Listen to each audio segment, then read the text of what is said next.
The mining station on asteroid TK-447 hummed with the constant vibration of extractors working deep in the rock.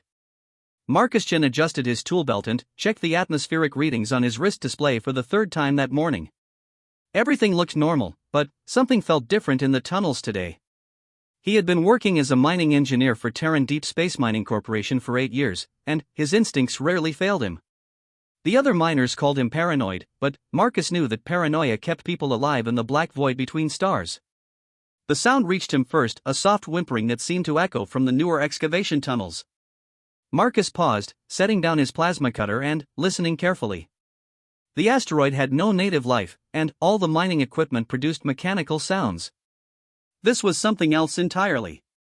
Against his better judgment, Marcus followed the sound deeper into the tunnel system.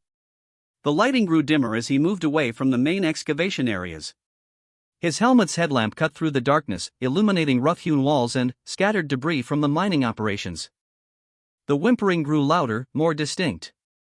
It sounded almost like crying, if crying could come from something much larger than a human. Marcus rounded a corner and stopped dead in his tracks. Huddled in a natural cave that the miners had accidentally broken into sat the most extraordinary creature he had ever seen. It was clearly a dragon, though unlike any from the old Earth stories. Her scales were a deep emerald green with hints of gold at the edges, and she was roughly the size of a large horse. Her wings were folded tightly against her body, and her long neck was curled around herself in a defensive posture. But what struck Marcus most was how young she looked. Her features had the soft roundness of youth, and her eyes, large and golden, held a sadness that made his chest tight. The dragon looked up as his light fell across her, and Marcus saw her entire body tense with fear. She pressed herself further back into the cave, making herself as small as possible. "Please don't hurt me," she whispered in perfect galactic standard, her voice trembling like a frightened child. "I know I'm not supposed to be here. I'll leave. I promise I'll leave." Marcus stood frozen, his mind struggling to process what he was seeing and hearing. Dragons were supposed to be extinct, wiped out in the Great Purges 300 years ago when the Galactic Council decided they were too dangerous to exist alongside the civilized races. "I'm not going to hurt you," Marcus said softly, slowly raising his hands to show they were empty. "What's your name?" The dragon's eyes widened in surprise, as if kindness was the last thing she had expected. I don't have a name anymore. The others called me Ember, but that was before." "Before what?" Marcus asked, taking a small step closer. The dragon Ember watched his every movement with the wariness of something that had been hunted. "Before they decided I wasn't worth keeping," Ember whispered. "I'm too small. Too weak. I can't breathe fire like the others, and my scales aren't strong enough for the fighting pits. The dragon clan said I was useless, so they left me here to die." Marcus felt anger surge through him. He had heard rumors of hidden dragon communities in the Outer Rim, groups that had survived the purges by hiding in asteroid fields and dead systems. But to abandon a child, any child, was unconscionable. "How long have you been here?" he asked. 6 days, Ember replied, her voice barely audible. "I've been drinking condensation from the walls, but there's no food. I thought maybe if I was very quiet and small, someone might not mind me being here for just a little while." The hope in her voice broke something inside Marcus. This wasn't some fearsome dragon from the old stories.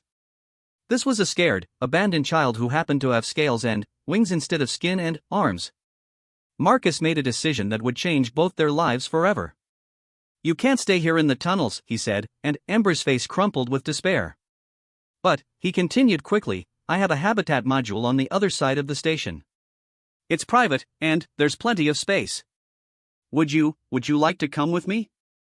Ember stared at him with such shock that Marcus wondered if anyone had ever offered her kindness before. "You want me to come with you? But I'm just a useless dragon. I can't do anything right. I'm not strong or brave or useful." "You're not useless," Marcus said firmly.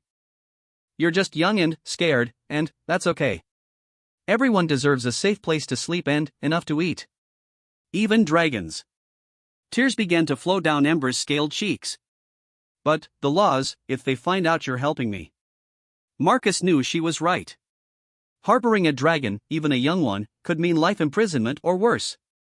But, looking at this frightened child, he found he didn't care about the laws.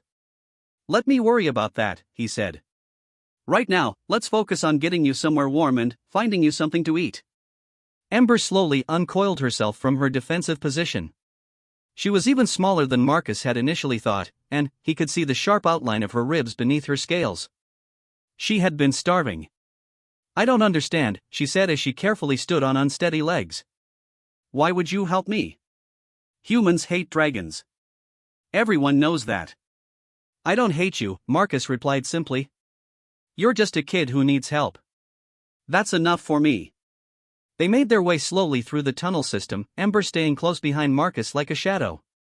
She moved with surprising grace despite her weakness, her clawed feet making almost no sound on the rock floor. As they walked, Marcus's mind raced with the implications of what he was doing. He would need to keep Ember hidden, find a way to feed her, and somehow avoid the security scans that monitored all lifeforms on the station. It would be nearly impossible. But, when he glanced back and saw the tiny spark of hope in Ember's golden eyes, he knew he would find a way to make it work. The habitat module was in the older section of the station, originally designed for families but now mostly used by senior staff who had earned private quarters. Marcus had lived alone since his wife's death 3 years ago, and the extra space had always felt empty. Now, as he opened the door and gestured for Ember to enter, the space suddenly felt like it had purpose again. Ember stepped inside tentatively, her head swiveling to take in everything.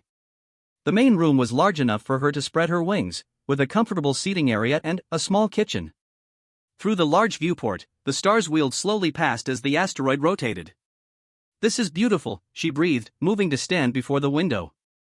I've never seen the stars from inside before. It's so warm and bright. Marcus watched her press her snout against the reinforced glass, her breath fogging the surface. The wonder in her voice reminded him why he had originally come to the outer rim, for the beauty and mystery of space, before years of hard work and loss had dulled his sense of awe. Are you hungry? He asked.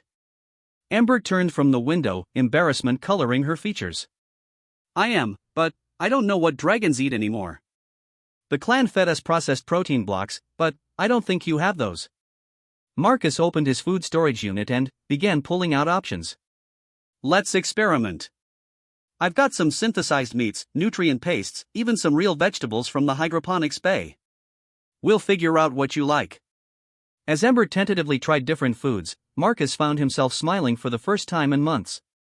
There was something profoundly satisfying about watching her discover that she loved the sweet hydroponics carrots and the way her eyes lit up when she tasted actual beef instead of processed substitutes. This is amazing, she said between careful bites, clearly trying not to eat too quickly despite her hunger. I had forgotten that food could taste like something. Take your time, Marcus assured her. There's plenty more where that came from. As the day shifted into the station's artificial night cycle, Marcus set up a sleeping area for Ember using spare bedding and cushions. She curled up in the corner, but he noticed she kept her golden eyes fixed on him. I know this is all very strange, he said gently. Tomorrow we'll figure out a more permanent arrangement. But, for tonight, you're safe. Marcus? Ember's voice was small in the darkness. Yes? Why are you doing this? Really? I know you said I'm just a kid who needs help, but there has to be more. Humans don't risk their lives for dragons. We're enemies. Marcus was quiet for a long moment, considering his answer. My daughter would have been about your age, he finally said. She died in a transport accident with her mother. Sometimes I think about what I would want someone to do if she had been alone and scared somewhere in the galaxy. Ember was silent, but he could see the soft glow of her eyes in the darkness. Also, he added, I never much cared for the idea that entire species should be judged by the actions of a few. Every thinking being deserves a chance to prove who they are as an individual. The clan said humans were weak because you care too much about individuals instead of the group, Ember said quietly. Maybe we are weak that way, Marcus replied. But I think caring about individuals is what makes us strong. The next morning, Marcus woke to find Ember sitting by the viewport, watching the mining crews begin their shifts outside. She looked much better after a night of rest and proper food, her scales brighter and her posture more alert. Good morning, he said, moving to the kitchen to prepare breakfast. Good morning, Marcus, she replied, and he was struck by how natural it sounded. I was watching the miners work. They're very efficient. Marcus glanced out the window at the crews loading or into transport containers. It's good work, honest work. Though I imagine it looks pretty boring to someone who can fly. Ember's wings drooped slightly. I'm not very good at flying. The others always said I was too clumsy, too slow. Maybe they were right. Or maybe you just needed practice without someone telling you that you were doing it wrong, Marcus suggested. There's a large cargo bay in Section C that's usually empty during night shifts. If you wanted to practice. Ember's head snapped toward him, hope and disbelief warring in her expression. You would let me fly? Of course. Everyone should have the chance to use their wings. For the first time since he had met her, Ember smiled a real, genuine smile that transformed her entire face. I would like that very much. Marcus spent the rest of the morning working out the practical details of hiding a dragon on a mining station. He would need to adjust the environmental sensors in his quarters, create false readings to hide Ember's biosignature, and find a way to explain any unusual energy consumption from feeding her. It would be challenging, but, as he watched Ember carefully examine his engineering manuals with obvious intelligence and curiosity, he realized he was looking forward to the challenge. For the first time since Sarah and Emma's deaths, he had something to protect again. Something worth taking risks for. The afternoon brought an unexpected complication when his supervisor, Janet Rodriguez, stopped by for a routine check on the excavation progress.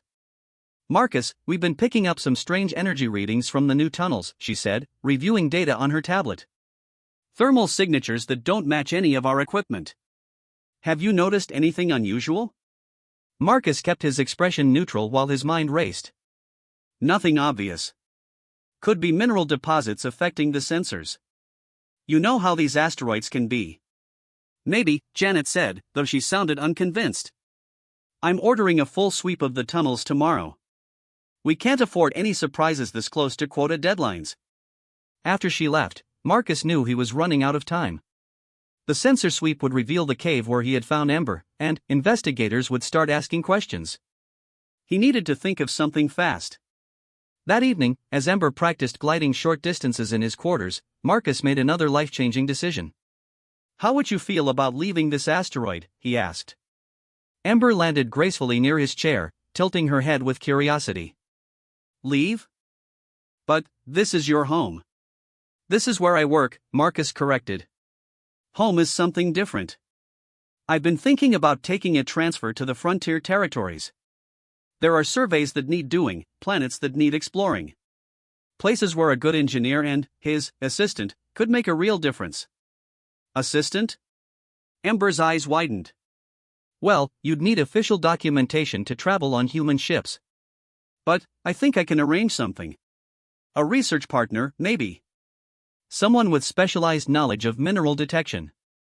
Ember stared at him for a long moment, and Marcus saw tears gathering in her golden eyes again. You would do that? Leave everything here, just so I could be safe? Ember, Marcus said gently, I haven't had a family for 3 years.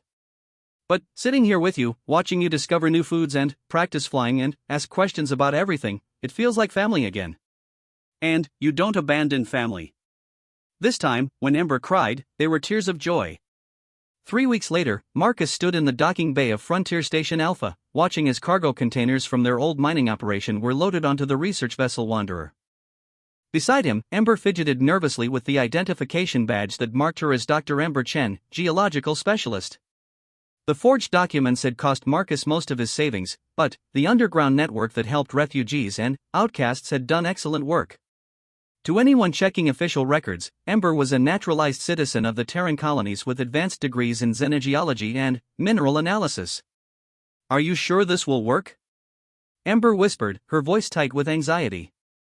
What if someone realizes I'm not really a doctor? You know more about rock formations and mineral deposits than most trained geologists, Marcus assured her. I've been watching you analyze the asteroid samples. You have instincts about underground structures that took me years to develop. It was true. During their final weeks on the mining station, Ember had demonstrated an uncanny ability to predict where the richest ore deposits would be found. Her draconic heritage, it seemed, came with natural gifts that translated perfectly to geological work.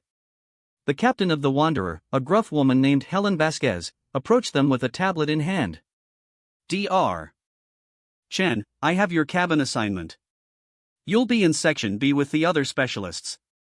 Mr. Chen, you're in the engineering quarters as requested. Thank you, Captain, Marcus replied. How long until we reach the Kepler system? 6 weeks if the hyperdrive behaves itself, Captain Vasquez said. The planet we're surveying, Kepler 438b, is potentially rich in rare minerals, but it's also got some unusual characteristics. That's why they wanted a full geological team. After the captain left, Ember looked up at Marcus with worry in her golden eyes.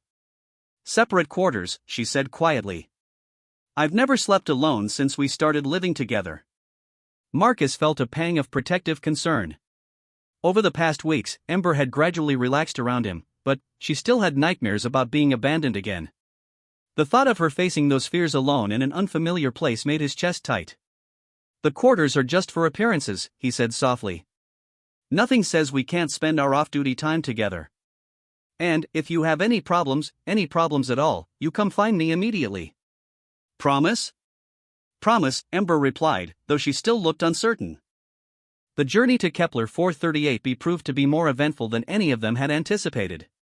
The research vessel carried a crew of 43, including specialists in biology, geology, atmospheric science, and xenoarchaeology. For the first time since leaving her clan, Ember was surrounded by academics and researchers who valued knowledge and discovery above physical prowess.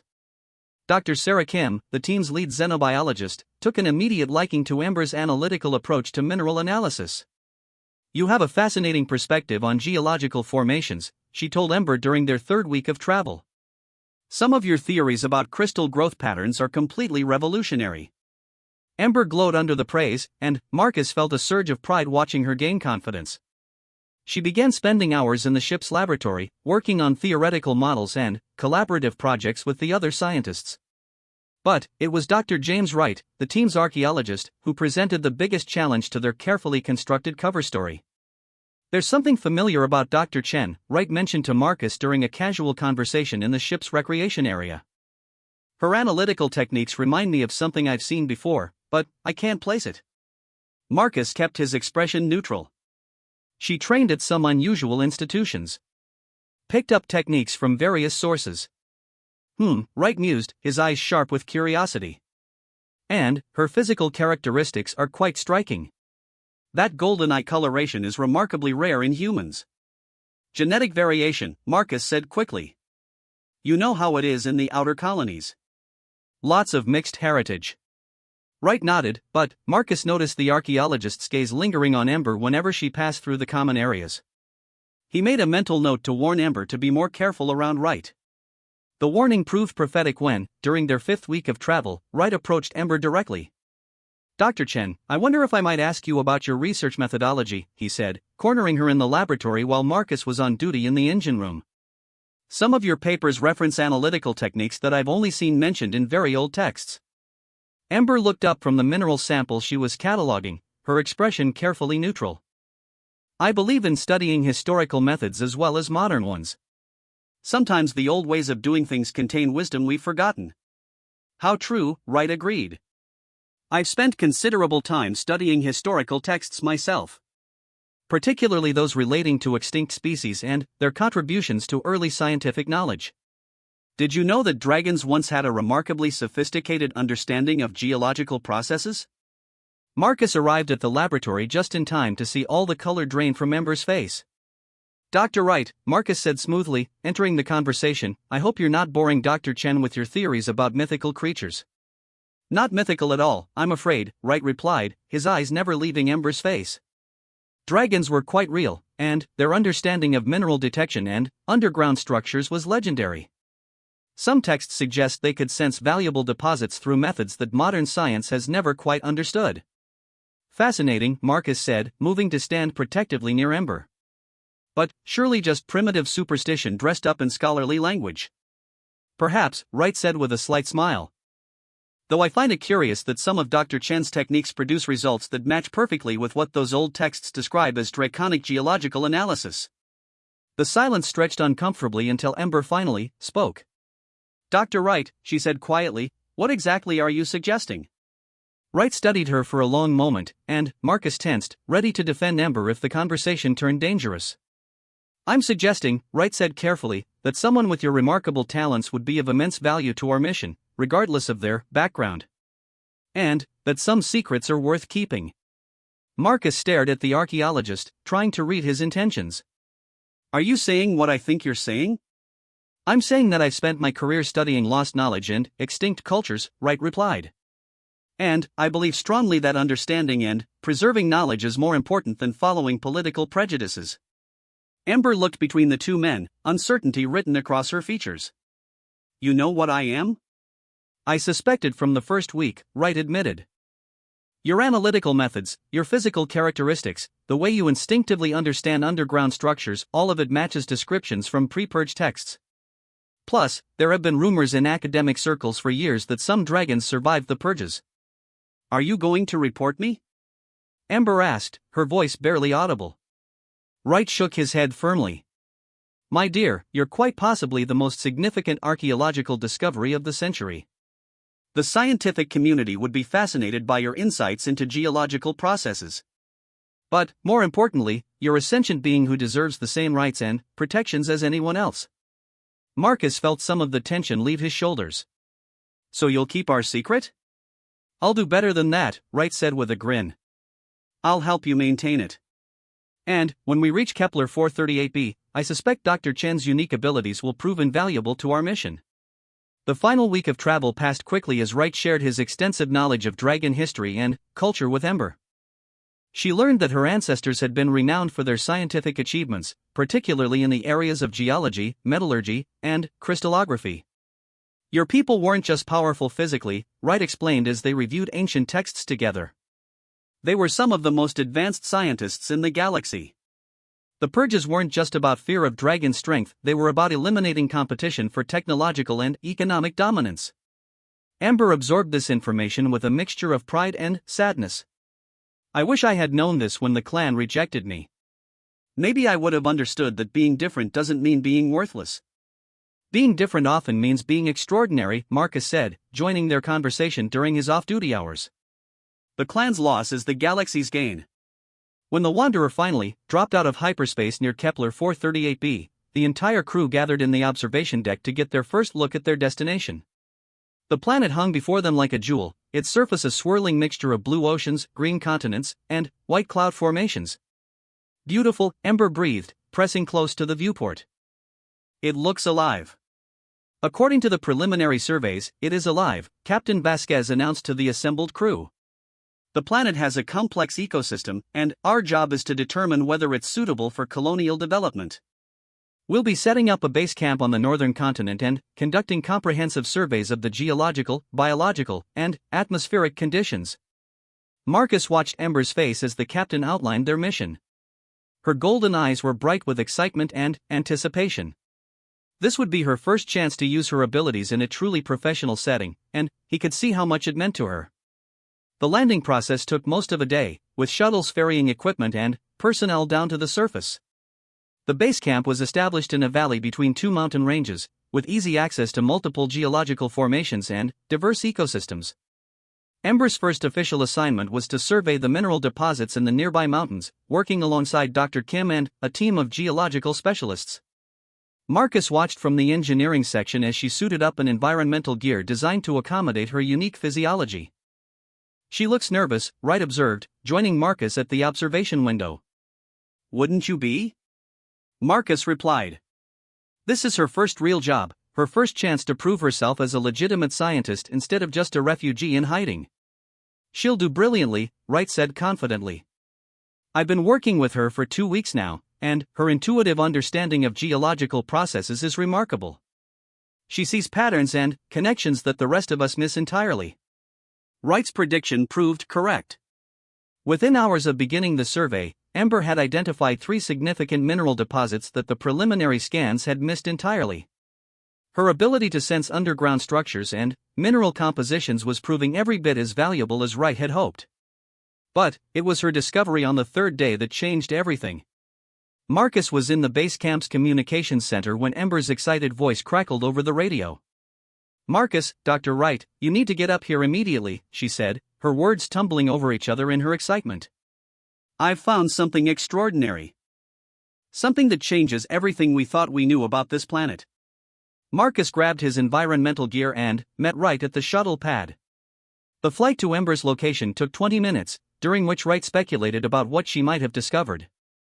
Given her enthusiasm, I suspect it's something significant, he said.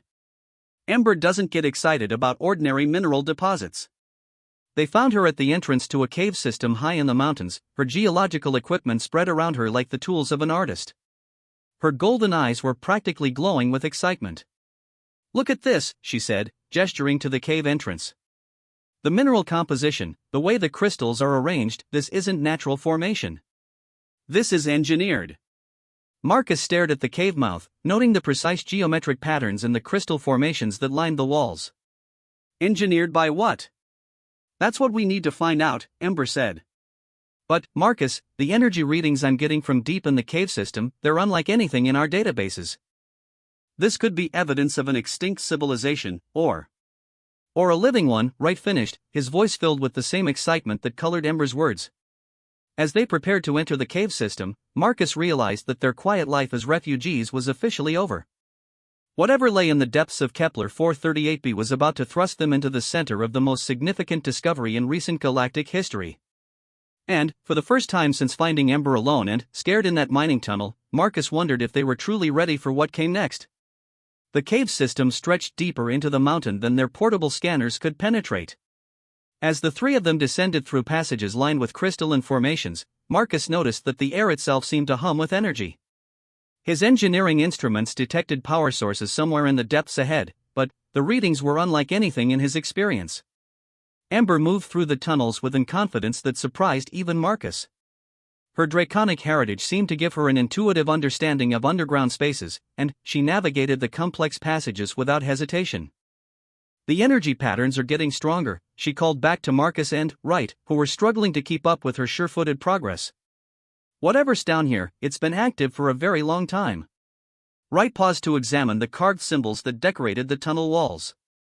These markings aren't in any database I know, he said, running his fingers over the intricate designs.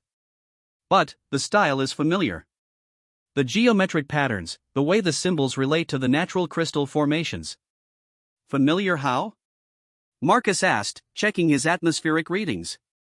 The air quality remained stable, but he could feel the pressure changes that indicated they were descending quite rapidly. It's similar to pre-purge dragon architecture, Wright replied carefully. Though more sophisticated than anything in the historical records. Ember had stopped ahead of them at what appeared to be a junction where three passages met. Marcus, she called, her voice echoing strangely in the crystalline space, you need to see this. They hurried to join her and found themselves staring at a section of wall that was clearly not natural. The stone had been shaped and polished to mirror smoothness, and embedded in its surface was a circular depression about the size of a dinner plate. It looks like some kind of interface, Marcus said, running his engineering scanner over the surface. But I'm not detecting any obvious activation mechanisms. Ember stared at the circular depression with an expression Marcus had learned to recognize, the look she got when her draconic instincts were telling her something important. May I try something? She asked. Marcus nodded, trusting her judgment completely after months of watching her navigate situations with wisdom beyond her apparent years. Ember approached the wall slowly and placed her clawed hand in the circular depression. For a moment, nothing happened. Then, the entire wall began to glow with soft, warm light that pulsed in rhythm with Ember's heartbeat. The wall split apart silently, revealing a vast chamber beyond. The three of them stepped through the opening and found themselves in a space that defied easy description. The chamber was enormous, easily the size of a small city.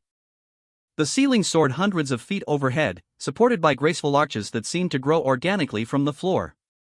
Crystalline formations provided soft, natural lighting throughout the space, and, in the center of the chamber stood a structure that took Marcus's breath away.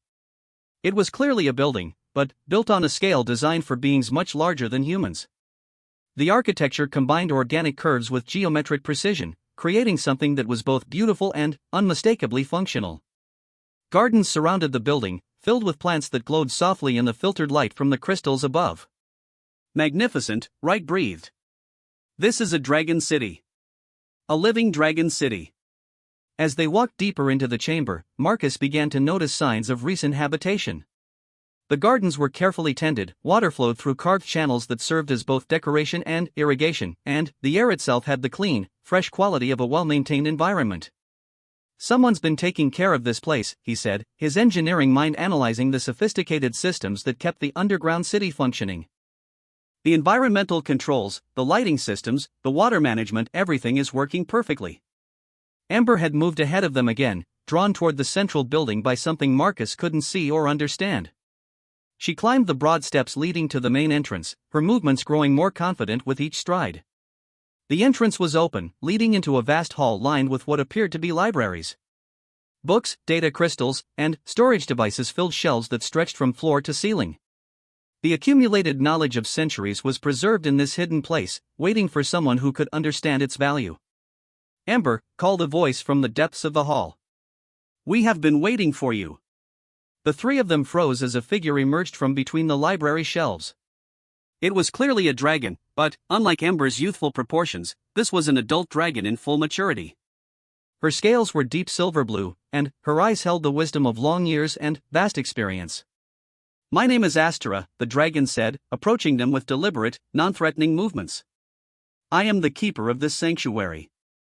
And you, young one, are exactly who we hoped would find us." Amber stared at the older dragon with a mixture of awe and confusion. "I don't understand. How did you know I would come here? How did you know I even existed?" Astera smiled, and the expression transformed her fearsome features into something warm and welcoming. "Because we have been watching the younger generation very carefully. We know about the clans and their foolish obsession with physical prowess. We know about the children they abandon when they fail to meet impossible standards." She turned her attention to Marcus and Wright, studying them with obvious curiosity. "And we know about the humans who risk everything to save our young ones. You have our profound gratitude, Marcus Chen." Marcus felt a chill run down his spine. "How do you know my name?" "We monitor galactic communications very carefully," Astera replied. "When we learned that a human mining engineer had forged documentation for a young dragon, we began tracking your progress. We hoped you would eventually find your way here." Wright stepped forward, his archaeological instincts overriding his caution. "This place, it's incredible. How long has it been hidden here? How many of you survived the purges?" "The sanctuary has been here for 400 years, Astera explained, leading them deeper into the library. "We began construction when it became clear that the Galactic Council would eventually move against our people. When the purges began, we evacuated as many as we could, but..." Her expression darkened. "Many of our people chose to fight instead of hide. They believed that our strength and our pride would see us through. They were wrong." Amber listened to this history with growing emotion. "How many survived?" "Here?" 43 adults and 12 young ones, including yourself. There are other sanctuaries scattered throughout the galaxy, but we have lost contact with most of them over the centuries." The number hit Marcus like a physical blow. Out of a species that had once numbered in the millions, fewer than 100 individuals remained hidden in secret sanctuaries, preserving their culture and knowledge while the galaxy forgot they had ever existed. "But, enough of dark history," Astera said, noticing the mood of the group. "You have come at a perfect time, young Ember. We have been preparing for a new phase of our existence, and your unique experiences make you perfectly suited to help us." She led them to a viewing chamber where a massive crystal formation had been shaped into a window looking out over the planet's surface. Through the transparent stone, they could see the research base where their colleagues were conducting their surveys. "For 3 centuries, we have hidden in our sanctuaries, preserving our knowledge and culture while the galaxy moved on without us," Astera explained. "But hiding is not living, and preservation is not progress. The time has come for us to rejoin the galactic community." "But the laws..." Marcus began. "Laws can be changed," Astera said firmly. "Attitudes can be shifted. But it requires the right approach, the right timing, and the right people to bridge the gap between our species and the rest of the galaxy." She looked directly at Ember. "You have spent months living among humans, learning their ways, proving your value as a scientist and colleague. You understand both worlds in a way that none of us can." Wright was examining the crystal window with obvious fascination. "The technology here is remarkable. If the scientific community knew what dragons had achieved, That is exactly our plan, Astra said with satisfaction. We intend to reveal ourselves, but not as the warriors and conquerors of old stories. We will present ourselves as what we truly are: scientists, engineers, artists, and philosophers who can contribute enormous value to galactic civilization.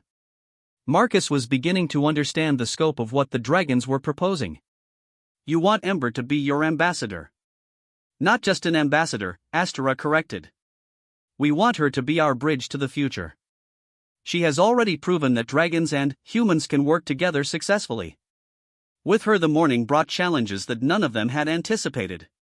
Marcus woke before dawn in the guest quarters Astra had provided, his mind racing with worry about the day ahead. Today they would reveal the existence of living dragons to the research team, and, despite all their careful planning, he couldn't shake the feeling that something would go wrong. Ember found him on the observation deck that overlooked the sanctuary's main chamber. She moved quietly beside him, her presence both comforting and familiar after months of shared mornings. Couldn't sleep either, she asked softly. Too much thinking, Marcus admitted. What if Captain Vasquez decides this is too dangerous? What if she orders an immediate evacuation and reports the sanctuary's location to Fleet Command? Ember was quiet for a moment, watching the early morning light filter through the crystalline formations above. Then, at least we tried. Astra is right, we can't hide forever. At some point, we have to trust that the galaxy has changed enough to accept us. Their conversation was interrupted by the arrival of Dr. Wright, who looked like he hadn't slept at all. His arms were full of ancient texts and data crystals from the sanctuary's library. I've been reading all night, he announced, his eyes bright with excitement. The historical implications of what's preserved here are staggering. Dragons didn't just contribute to early galactic civilization, they were fundamental to its development. The mathematical principles behind faster-than-light travel, the basic theories of quantum mechanics, even the philosophical frameworks that led to the Galactic Accords, dragon scholars were involved in all of it. Marcus felt a surge of hope. If Wright could present the dragon's historical contributions effectively, it might help the research team see them as valuable allies rather than dangerous relics from a violent past. Astra joined them on the observation deck, accompanied by two other adult dragons Marcus hadn't met before. One was smaller than Astra, with scales that shifted color from deep blue to silver in the morning light. The other was larger, with bronze-colored scales and intelligent amber eyes. I would like you to meet Kaylor and Thess, Astra said, gesturing to her companions. Kaylor is our chief engineer and architect. Thess is our lead researcher in quantum physics and dimensional theory. Both dragons inclined their heads respectfully, and Marcus was struck by how different they seemed from the fierce warriors of human propaganda. These were clearly intellectuals and scientists, their bearing dignified rather than threatening. We wanted to participate in today's revelations, Kaylor explained, his voice carrying the measured cadence of someone accustomed to teaching complex concepts. If your colleagues have technical questions about our achievements, we can provide detailed explanations. Thess nodded in agreement. We also thought it important to demonstrate that Ember is not unique among our young ones. We have 12 others here in the sanctuary, all pursuing various fields of study. Your species seems to value diversity and individual achievement. We wanted to show that dragons share those values. The morning progressed quickly as they prepared for the research team's arrival. Astra had decided to begin the revelation in the library, where the scope of preserved dragon knowledge would be immediately apparent. The plan was elegant in its simplicity, overwhelmed the humans with the scientific value of what they were seeing before they had time to react with fear or prejudice. At precisely 1000 hours, Captain Vasquez's voice crackled over the communication system. Dr. Chen, Dr. Wright, Mr. Chen, we need you back at base immediately. We've detected massive energy signatures from your location, and I want a full report on what you found. Marcus exchanged glances with Ember and Wright. This was it, the moment they had been preparing for. Captain, Ember replied, her voice steady and professional, we've made a discovery that requires the entire scientific team to see firsthand. We're requesting that everyone come to our location for a comprehensive briefing. Negative, Dr. Chen. You return to base, then, we'll discuss it. Captain, Wright interrupted, I'm sending you a data packet right now. What we've found here will rewrite the archaeological and historical records for the entire galaxy. This requires immediate examination by all department heads. There was a long pause before Captain Vasquez responded. Stand by. Marcus watched through the crystal window as activity increased around the research base. Shuttles were being prepared, and he could see figures moving between the various scientific stations. 20 minutes later, the captain's voice returned. All department heads are en route to your location. Dr. Chen, I want a preliminary report immediately. Understood, Captain. We'll begin the briefing as soon as everyone arrives. The next hour passed in a blur of preparation. Astra and the other dragons positioned themselves strategically throughout the library, ready to make their appearance at the right moment. Ember practiced her opening remarks, and Marcus checked and rechecked his recording equipment to document everything for posterity. The research team arrived in 2 shuttles, with Captain Vasquez leading a group that included all 5 department heads and their senior assistants. Marcus watched through the crystal window as they gathered at the cave entrance, clearly amazed by the energy readings their instruments were detecting. Dr. Kim and Dr. Martinez can guide you through the tunnel system, Ember's voice carried clearly through the sanctuary's communication system. The lighted path will bring you directly to our location. It took almost an hour for the entire group to make their way through the complex tunnel system. Marcus used the time to run through final preparations with Ember, making sure she was ready for what was about to become the most important presentation of her life. When the research team finally emerged into the main chamber, the reaction was everything they had hoped for. Dr. Patricia Hendricks, the team's lead physicist, actually staggered backward at the sight of the vast underground city. "This is impossible," she breathed. "The engineering required to create this space would challenge our best construction technology." "How old is this place?" "400 years, Wright replied, stepping forward to begin the presentation they had rehearsed. "But the civilization that created it is much older. Ladies and gentlemen, you are looking at the greatest archaeological discovery in human history." Captain Vasquez had recovered her composure and was examining the crystal formations that provided light throughout the chamber. "The energy readings make more sense now. These crystals are generating power through some kind of harmonic resonance. But the technology required to create this effect is beyond current human capabilities," Ember finished, moving to stand beside Wright. "Captain, everyone, what you're seeing here is the preserved remnant of a civilization that was thought to be extinct. A civilization whose scientific achievements could advance galactic technology by centuries." She gestured toward the great library that dominated the center of the chamber. 40,000 years of accumulated knowledge in physics, engineering, biology, and mathematics. Theoretical frameworks that could revolutionize faster than light travel, breakthrough discoveries in quantum mechanics, advances in crystalline technology that could transform planetary engineering. Dr. Hendricks was already moving toward the library, drawn by the promise of revolutionary scientific knowledge. "What's civilization?" "The preliminary surveys showed no evidence of advanced life on this planet." "Because they didn't want to be found," Wright replied. "They went into hiding 3 centuries ago when the Galactic Council ordered their extinction." The silence that followed was profound. Every member of the research team stopped moving, stopped breathing, as the implications of Wright's words sank in. Captain Vasquez was the first to speak. "You're talking about dragons." "We're talking about the most advanced scientific civilization in galactic history," Ember corrected gently. "Dragons who chose preservation over warfare, knowledge over conquest, survival over pride." As if summoned by her words, Astra stepped into view from behind one of the massive library pillars. The reaction was immediate and instinctive. Several team members reached for weapons that weren't there, others stepped backward, and Dr. Martinez actually fell down in his haste to retreat. But Dr. Hendricks, remarkably, stood her ground. "Magnificent," she whispered. "Absolutely magnificent." Astra inclined her head gracefully. "Thank you, Dr. Hendricks. I am Astra, keeper of this sanctuary. You and your colleagues are most welcome here."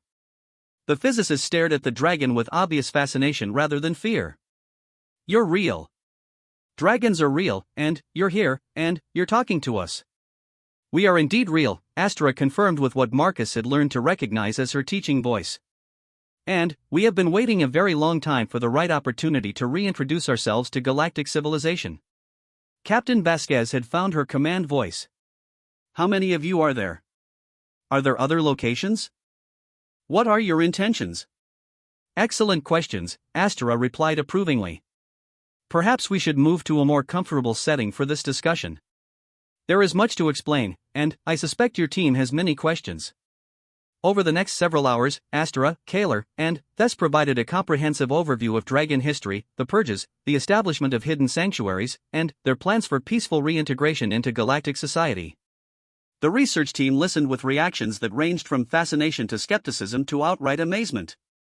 Dr. Hendricks was particularly intrigued by Thess's explanations of quantum physics theories that were centuries ahead of current human understanding. The applications for space travel alone would revolutionize interstellar commerce, she said, reviewing equations that seemed to dance across crystalline display surfaces. Dr. Kim focused on the biological aspects of dragon society, asking detailed questions about their longevity, their reproductive cycles, and their social structures. The genetic diversity implications are fascinating, she noted. A species with such small population numbers should be showing signs of inbreeding depression, but your health parameters are excellent. It was Dr. Samuel Torres, the team's xenobiologist, who asked the question that Marcus had been dreading. This is all very impressive, he said, but how do we know you're telling the truth about your peaceful intentions? The historical records show dragons as aggressive predators who dominated other species through violence. The chamber fell silent. Marcus saw Ember tense beside him, and he could feel the careful balance of the entire presentation hanging on how Astera chose to respond. Dr. Torres, Astera said slowly, what historical records have you read about dragons? Torres consulted his datapad. Standard Galactic Historical Archives.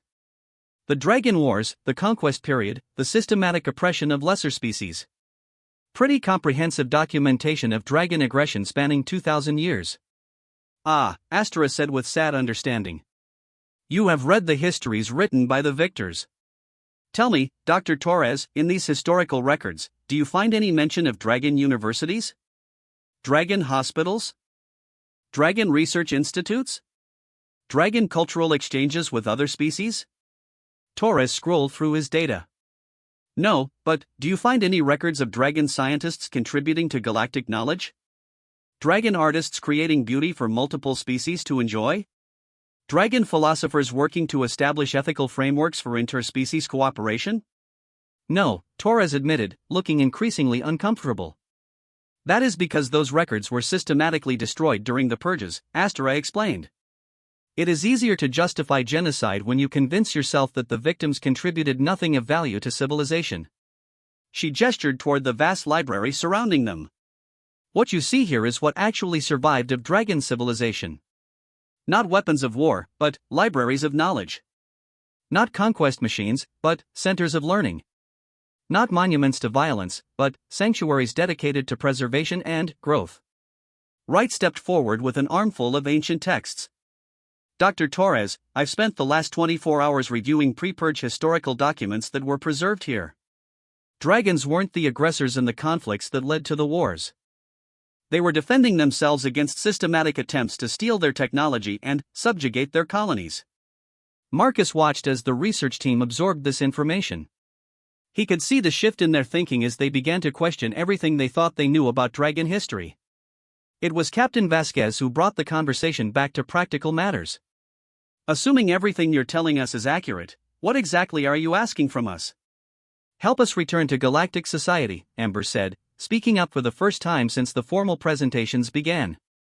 Not as conquerors or threats, but as partners and colleagues. We want to contribute to scientific advancement, cultural exchange, and peaceful cooperation between species. She looked around at the assembled researchers. Many of you have worked with me for weeks without knowing what I truly am. You valued my contributions to your projects, my analytical abilities, my dedication to scientific truth. All of that was real. The only thing that was false was the assumption about my species. Dr. Kim nodded slowly. Ember, Dr. Chen, your work on this mission has been exemplary. If anything, knowing your true background explains your exceptional abilities rather than diminishing them.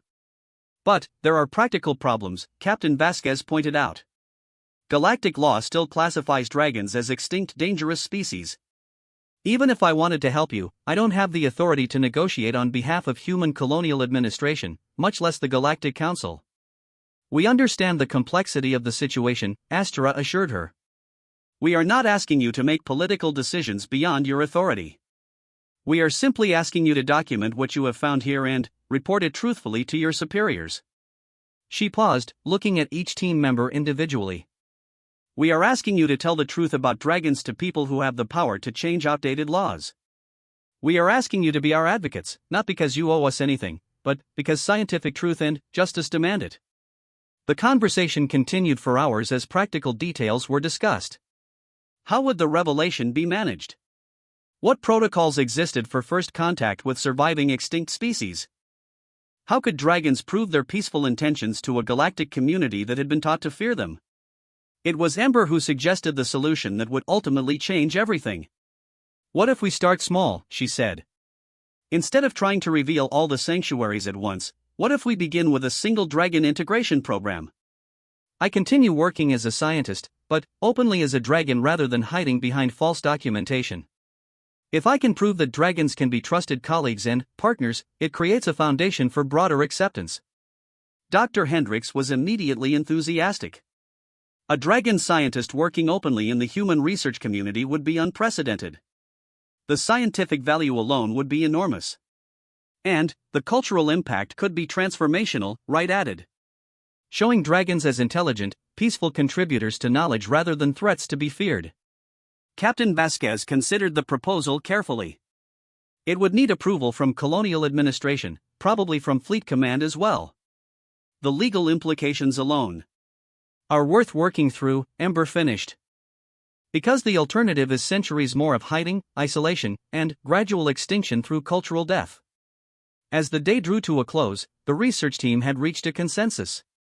They would return to the base, prepare comprehensive reports on their discoveries, and formally request guidance from higher authority on how to proceed with first contact protocols. But it was the personal conversation between Marcus and Captain Vasquez that sealed their fate. You've been harboring her since the mining station, the captain said. It wasn't a question. Yes, Marcus replied simply. I found her abandoned and starving. I couldn't leave a child to die, regardless of species. Vasquez studied him for a long moment. You risked everything for her. Your career, your freedom, your life. She's family, Marcus said. You don't abandon family. The captain smiled, the first genuine smile Marcus had seen from her since they arrived on the planet. Mr. Chen, I've been in space for 22 years. I've seen humans do terrible things to each other and to other species. But I've also seen humans risk everything to save strangers, to protect the innocent, and to do what's right even when it's dangerous. She looked back toward the sanctuary where Ember was still discussing technical details with Dr. Hendricks and Dr. Torres. That young dragon has found herself a pretty good family. And any species that inspires that kind of loyalty and protection deserves a chance to prove themselves. That evening, as the research team prepared to return to base, Astera made a final offer that would determine the future of dragon-human relations. Dr. Chen Ember, she said, you have a choice to make. You can return to hiding, continue your career under false pretenses, and live safely in obscurity. Or you can step forward as the first openly dragon scientist in 3 centuries and help your people reclaim their place in the galaxy. Ember looked at Marcus, drawing strength from his unwavering support. Then, she looked at her human colleagues, seeing acceptance and curiosity rather than fear in their faces. I choose truth, she said firmly. I choose to be who I really am, and to help my people find a path back to the light. As they prepared to leave the sanctuary, Marcus realized that everything they had known was ending. Tomorrow, Ember would reveal herself to the galaxy as a dragon. Tomorrow, the first steps toward species reintegration would begin. Tomorrow, the real work would start. 6 months later, Marcus stood in the observation lounge of Research Station Kepler Prime, watching Ember give her first public lecture to the Galactic Scientific Council. The massive holographic display showed her addressing an audience of representatives from 47 different worlds, her golden eyes bright with confidence as she explained revolutionary advances in quantum crystalline technology. The transformation in both Ember and the galaxy's perception of dragons had been remarkable to witness. What had started as a simple research mission had become the most significant diplomatic breakthrough in centuries. The path to this moment hadn't been easy. The initial reports from Captain Vasquez had triggered months of bureaucratic review, legal challenges, and political negotiations. Marcus had spent 3 weeks in protective custody while Colonial Administration decided whether to charge him with violations of species protection laws. Ember had undergone extensive psychological and physical examinations to prove her peaceful intentions and mental stability. But the scientific community had rallied behind them with surprising force. Dr. Hendricks had published preliminary papers on dragon quantum physics that had revolutionized theoretical understanding of faster-than-light travel. Wright's historical research had revealed the systematic nature of the propaganda campaign that had justified the dragon purges. Most importantly, Ember's own research contributions had proven beyond doubt that dragons could be valuable partners rather than dangerous threats. "She's remarkable up there," said Dr. Sarah Kim, joining Marcus at the observation window. "Hard to believe that 6 months ago she was terrified that someone might discover what she really was." Marcus smiled, remembering the scared young dragon he had found hiding in the mining tunnels. "She was always remarkable. She just needed the chance to show it." The lecture hall was packed beyond capacity, with representatives from the major colonial powers, the Galactic Council, and scientific institutions throughout known space. The questions being directed at Ember ranged from technical inquiries about crystalline engineering to diplomatic concerns about dragon intentions for reintegration. "Dr. Chen," came a voice from the audience, "what assurances can you provide that other dragon sanctuaries share your peaceful intentions? How do we know that revealing your locations won't lead to renewed conflicts?" Ember's response was measured and thoughtful. "Ambassador Kthal, that is precisely why we are proceeding slowly and openly. I am here not just as a scientist, but as proof that dragons can be trusted partners. Every sanctuary will be evaluated individually, and integration will proceed only as trust is established and maintained." She gestured toward the holographic display showing technical specifications for dragon technology.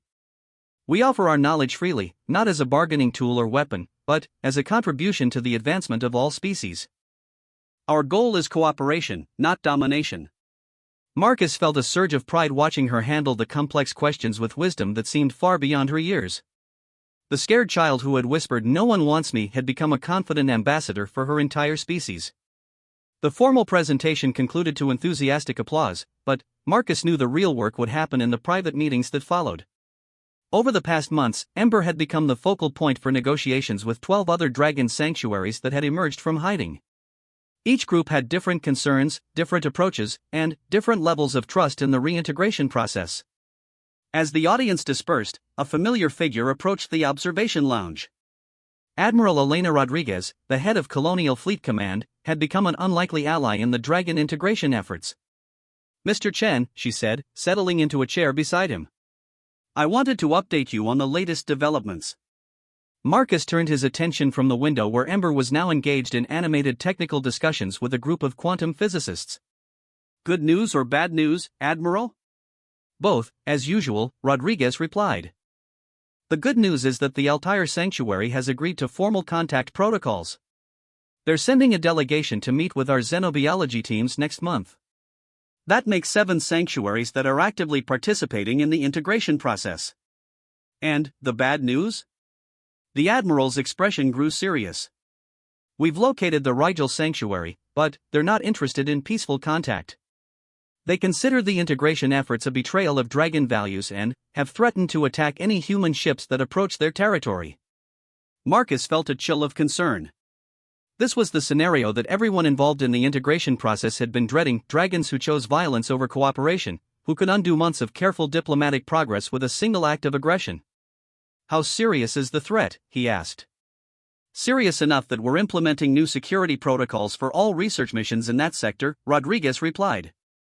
"The Rigel group represents the old dragon mentality. They believe in strength through dominance and consider cooperation with other species to be weakness."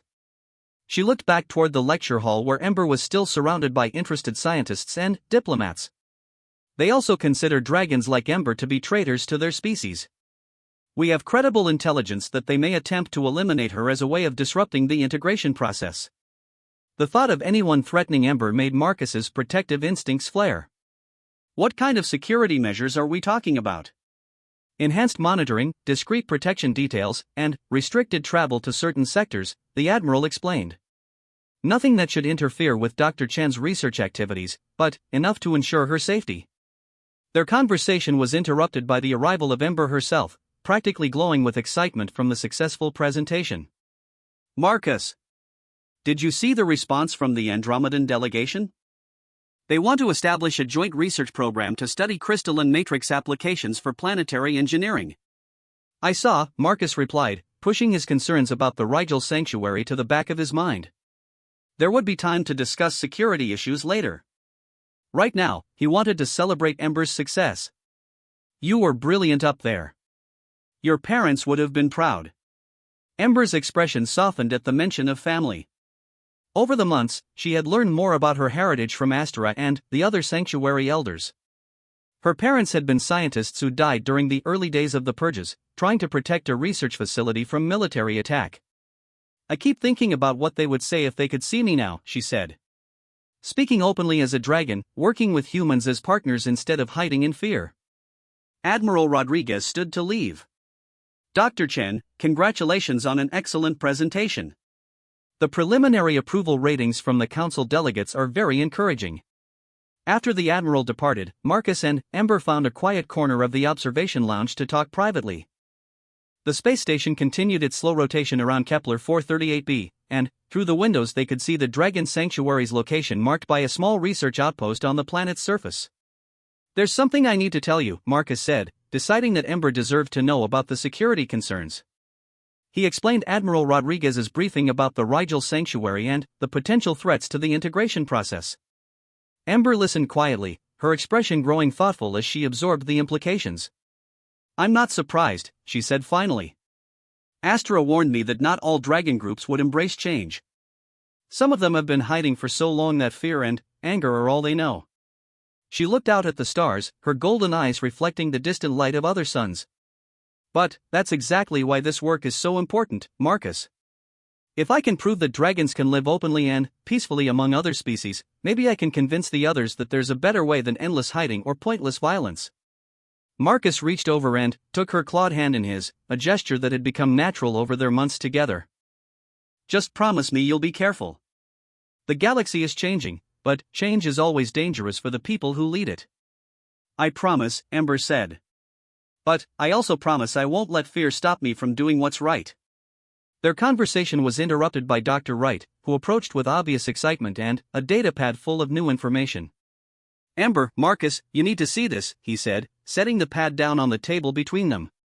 I've been analyzing the response patterns from today's presentation, and the implications are remarkable. The data showed approval ratings, demographic breakdowns, and regional variations in support for dragon integration. But, more importantly, it showed something that none of them had expected. Look at the youth demographics, Wright pointed out, highlighting specific sections of the analysis. Support for dragon integration is highest among people under 30, across all species and all colonial regions. The younger generation doesn't carry the historical prejudices that have shaped policy for centuries.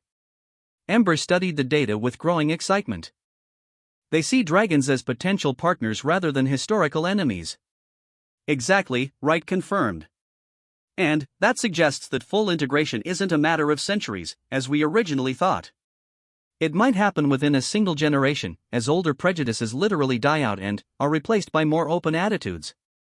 Marcus felt hope surge through him as he realized the implications.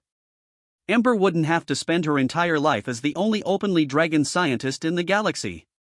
She was part of a wave of change that would bring her entire species back into the light.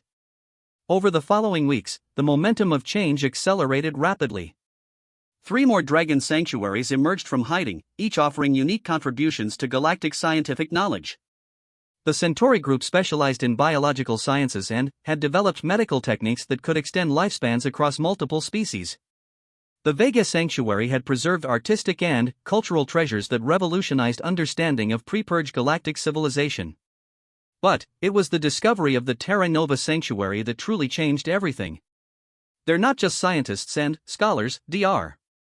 Kim explained during a briefing session at Research Station Kepler Prime. They're engineers and builders on a scale we've never seen. They've been constructing a massive space habitat in the Terra Nova system, completely self-sufficient, capable of supporting 1 million inhabitants from multiple species. The holographic display showed images of the habitat that defied easy description. It was part space station, part artificial planet, part work of art. Crystalline structures grew organically from metallic frameworks, creating spaces designed for beings of wildly different sizes and environmental needs. They call it the bridge, Kim continued. It's designed as a demonstration of what dragon-human cooperation could achieve. A place where members of different species can live and work together as true partners. Ember studied the images with obvious longing.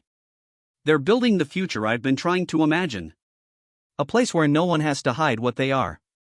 Marcus saw the dreams taking shape in her golden eyes and realized that their quiet life together was about to change again. Ember was being called to something larger than research and diplomacy. She was being called to help build a new kind of civilization.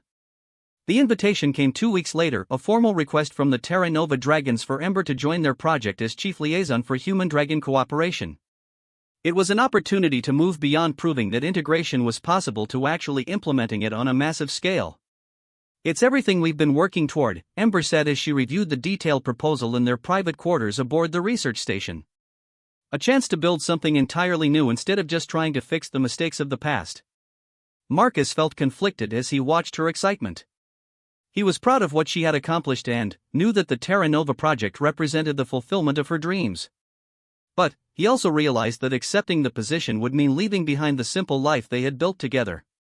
"What about us?" he asked quietly. "What about our family?" Ember looked at him with surprise, as if the question had never occurred to her. "Marcus, of course you'd come with me. They specifically requested both of us, the human engineer who risked everything to save a dragon child, and the dragon who proved that integration was possible. We're a team."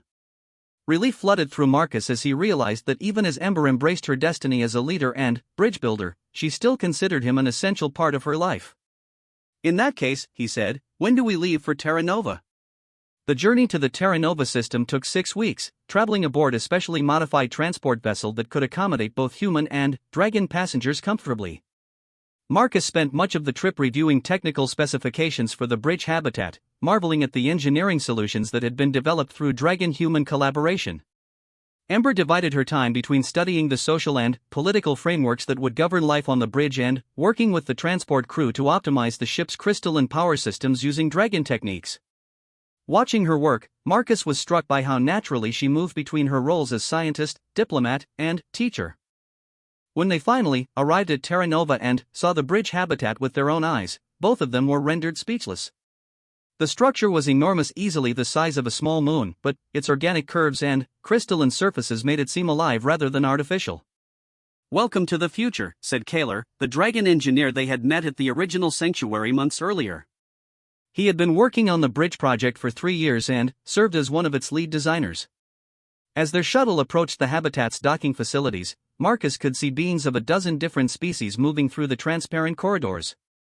Humans worked alongside dragons, but also with Rigelians, Centaurians, and species he couldn't immediately identify. "How many people live here?"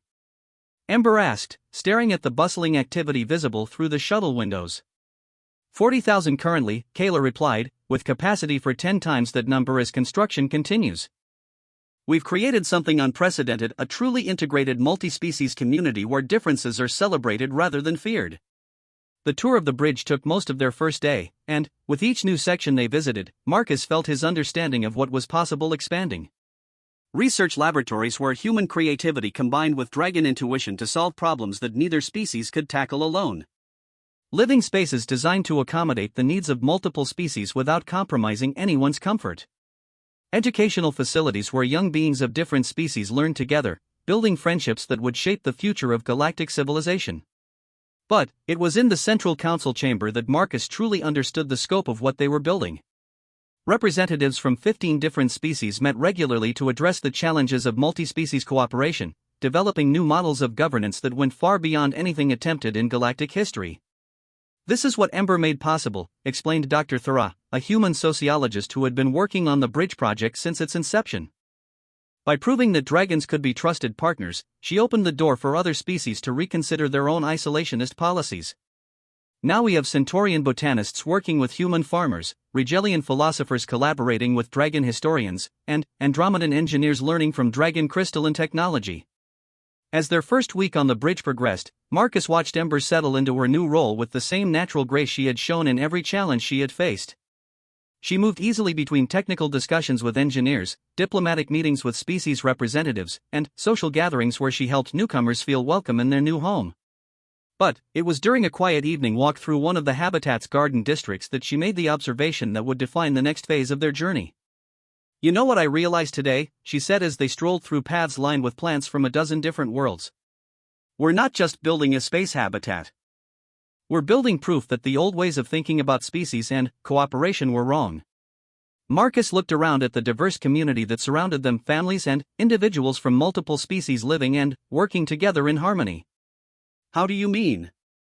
"For centuries, everyone assumed that different species had to compete for resources and dominance," Ember explained. "But, look around us. When species actually cooperate, when they share knowledge and resources freely, everyone benefits. The whole becomes greater than the sum of its parts." She stopped walking and turned to face him, her golden eyes bright with realization. "Marcus, we're not just integrating dragons back into galactic society. We're creating a model for how all species can live together. We're building the foundation for true galactic civilization." As Marcus looked around at the thriving community they had become part of, he understood that their journey from that first meeting in a mining tunnel had led them to something far greater than either of them had imagined. They had started with the simple goal of giving one abandoned dragon child a safe place to live. They had ended up helping to create a new kind of civilization where no one would ever have to whisper, "No one wants me," again. That night, as they settled into their new home aboard the bridge, Ember curled up beside Marcus just as she had during those first uncertain days when they were both learning what it meant to be a family. "Marcus," she said softly in the darkness.